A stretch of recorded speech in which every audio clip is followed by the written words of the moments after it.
At the tender age of 9, he sold himself to afford his father's burial and unwittingly became part of an assassin organization. By 16, in a desperate attempt to save his beloved, he lost his right arm. At 17, he was entangled with the affairs of Liang Yuan and the legacy of Kunlun, having mastered the Jinggu bone scripture.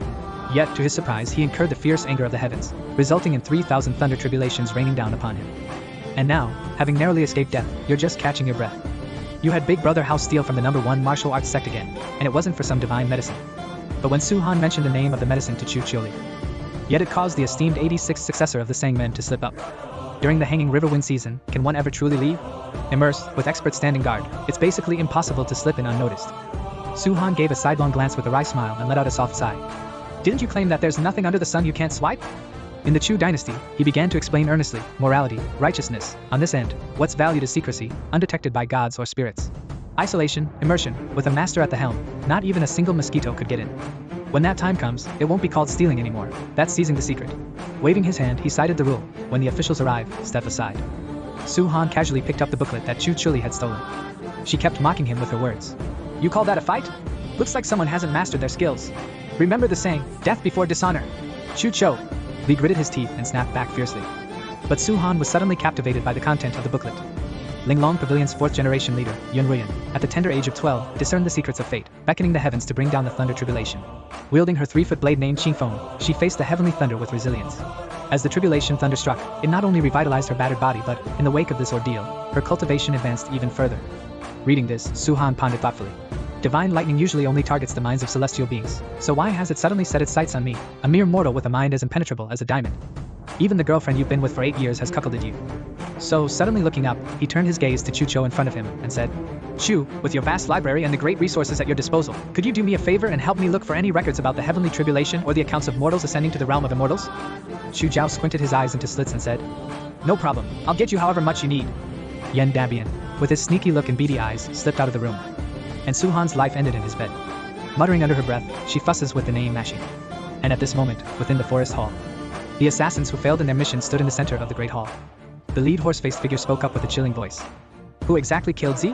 Xiao Luo? My lord, perhaps there's a master secretly protecting Linglong Pavilion, while Xing on the side stands expressionless in his original spot.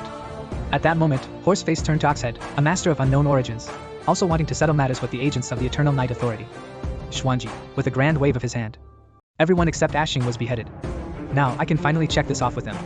As long as the half-demon eye bone I've nurtured is fine, everything else can be negotiated. Then, he pulled out a red pill from his sleeve. Eat up, once you do, you'll become stronger.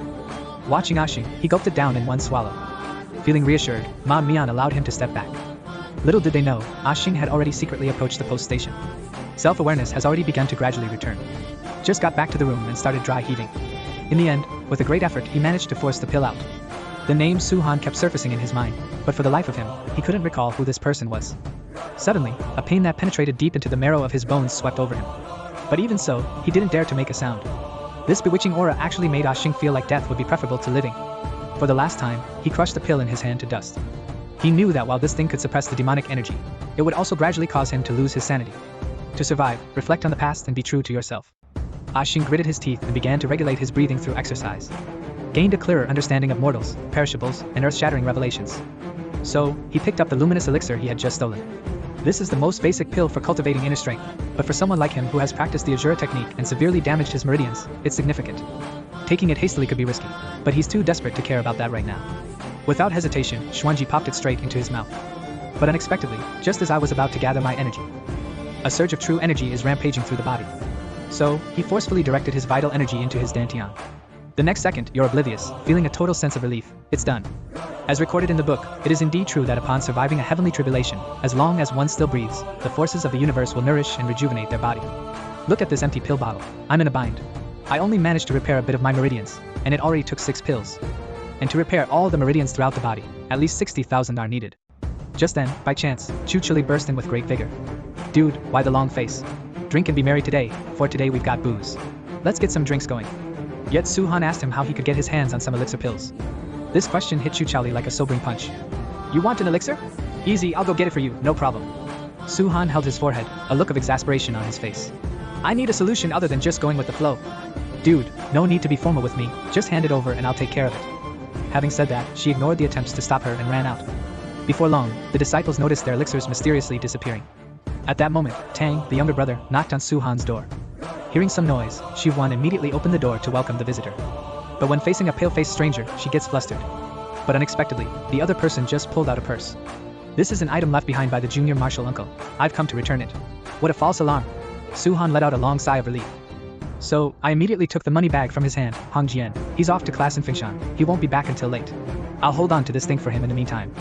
Xianji was about to show the guest out, but unexpectedly, this matter was abruptly halted. I have something to say to Brother Su today, he said. Su-han? Wen Yan paused for a moment, taken aback. But still, you bring him into the yard and brew a pot of hot tea. As soon as the person sat down, they began to introduce themselves. My name is Song Yuming. But suddenly, with a flushed face and a trembling voice, she blurted out a sentence. I hope you can call off the engagement with Uncle Yi. Whoa, that's cold. I just spit out my hot tea. This night, at the Red Chamber, the allure is truly something else. But my relationship with Sister Hong has been personally endorsed by the Marquis. It's a legitimate match. How could I have expected? I was cut off mid-sentence by Song Yuming. When it comes to marriage, it's not just about legitimacy and propriety, but also about matching social status. With a hushed tone and piercing gaze, he spoke lightly. Then may I ask, Brother Song, what exactly is a well-matched marriage in terms of social status? So Song Yuming began to speak at length. Ordinary people talk about family background and social status, but what Song believes to be a suitable match is about the stars, the eyes, vision, and ambition. It's about two people supporting each other and working towards a common goal. That's the plan for a lasting relationship. Then, taking a position of authority and standing on the moral high ground, he said, It's not that I look down on you, senior brother, but you've encountered misfortune and can no longer cultivate. Uncle Yi, on the other hand, is a genius bestowed by heaven. Being with you is only holding him back. This sudden revelation left Su-han feeling utterly embarrassed, but what he didn't realize was just how powerful Su-han's gift of gab really was. With just one sentence, he was left speechless in front of Song Yuming. That's why Brother Song doesn't dare to confess his feelings to Hong Jian. In life, filled with uncertainties, as fleeting as the autumn foliage, Song, my brother, is racked with self-doubt, not daring to chase what his heart desires. But trying to force me to be the same as you, that's probably asking too much. This barrage of words left Song Yuming completely dumbfounded, and inwardly, he couldn't help but marvel. He's right, it makes sense.